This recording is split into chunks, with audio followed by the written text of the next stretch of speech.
We're back, and in this set of video lectures, we're going to be talking about those 3 trimesters and codes that pertain to obstetric care.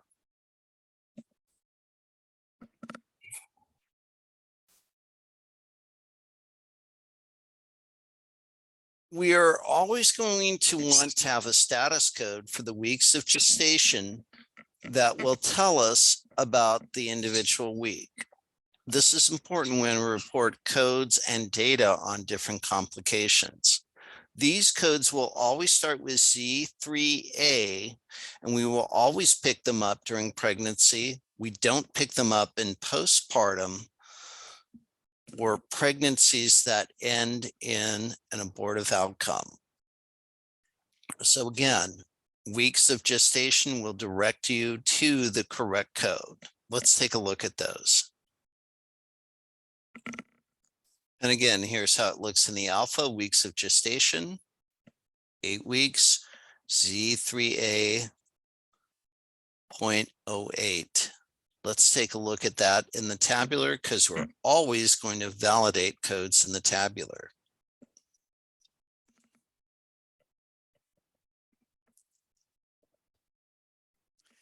Again, very important notes here. We have the weeks of gestation like we talked about. An important red note here: code first, obstetric condition or encounter for delivery.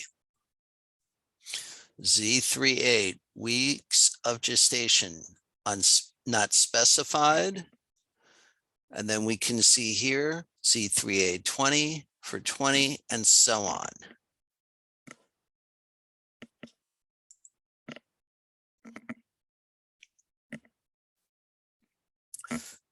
Prenatal chart notes, prenatal encounters, we may see abbreviations such as G2 or a 1. Gravida means how many times has the woman actually been pregnant. Para or parity is how many babies has the woman given birth to, meaning after 20 weeks of gestations. You may also see an A for abortus: how many pregnancies did not come to term past 20 weeks. One of the things people need to take a look at and make sure we code are encounters for supervision of a normal first pregnancy, the Z34.01, but we also want to find high-risk pregnancies, the pregnancy complicated by, right? High risk, 009, pregnant state incidental. In other words, the woman is pregnant, but it's not affecting anything that's going on for the reason for the encounter. And then we get into an area that gets confusing. This is one area that is probably better illustrated when you do your co-op, as we'll see labor and delivery codes only on the mother's chart. When you're taking tests, it, like quizzes and whatnot on Moodle, it gets a little bit more confusing. Think of it this way: the delivery, who is doing the delivery? It's going to be a maternal code. And there was a note about it in the tabular.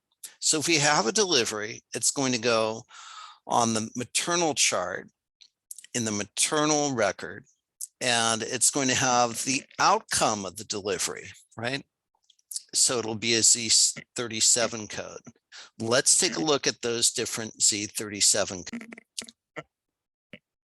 We have the Z37.0, single live born, single live birth, single live stillborn, twins, both live born, twins, 1 live born, 1 stillborn, twins, both stillborn, and so on. Very important to read the documentation and make sure that this is used only on the mother's record. It is not for use on the newborn record, as it says here.